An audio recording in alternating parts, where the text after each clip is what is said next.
معجزے کو فزیکلی ثابت کرنا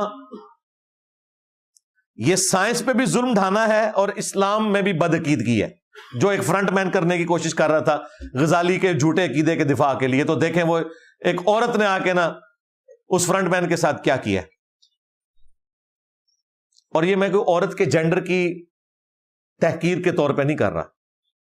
وہ جو سسٹر ہیں ہماری، وہ اسٹوڈنٹ بھی ہیں جنہوں نے اس فرنٹ مین کو جواب دیا ہے، اور اس فرنٹ مین کو کہ جسے یہ نہیں پتا کہ امام غزالی کی کتابوں سے وہ جو ریفرنس پیش کر رہا ہے وہ امام غزالی نے اپنے مخالفین کی بات کوٹ کی ہوئی ہے جو صحیح ہے، تو وہ سمجھ رہا ہے کہ غزالی کی یہ بات ہے، اور کہہ رہے غزالی تو یہی کہہ رہا تھا، غزالی اس کا جواب دے رہا تھا. اس بیچارے کا علمی لیول یہ ہے. تو میں نے عورت کی بات کی کہ یہ مرد ڈومیننسی کی بات کرتا ہے، ظاہر اللہ نے بنایا بھی ہے. یہ آپ نے مقابلہ نہیں دیکھا 3-4 دن پہلے جو الجزائر کا ایک مرد عورت بن کے، دوسری طرف ہنگری کی ایک خاتون تھی، جب اسے 2-3 ہی پڑی ہیں تو اس نے کہا میں نے اس سے لڑائی نہیں کرنی، یہ تھے تفہی کچھ اور نے.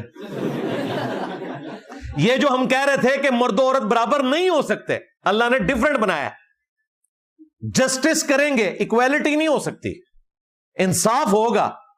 بعض معاملات میں عورتوں کو اللہ نے فضیلت دی ہے، بعض معاملات میں مردوں کو at the end of the day برابر رکھا ہے.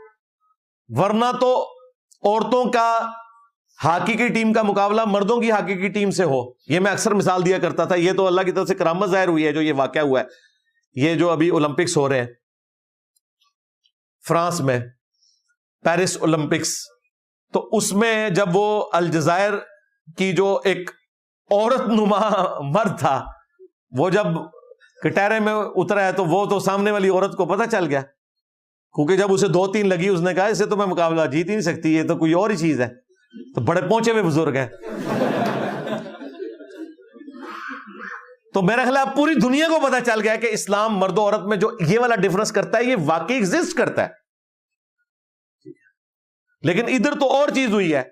ادھر فرنٹ مین مرد تھا مولویوں کا، اور دوسری طرف ہماری اسٹوڈنٹ تھی فیمیل. دیکھیں ہماری اسٹوڈنٹ فیمیل ہو تو ادا کسونوی مولویوں کا فرنٹ مین نہیں برداشت کر سکتا. یہ بھی کرامت ہے، سچائی کی طاقت ہے. اللہ کا شکر.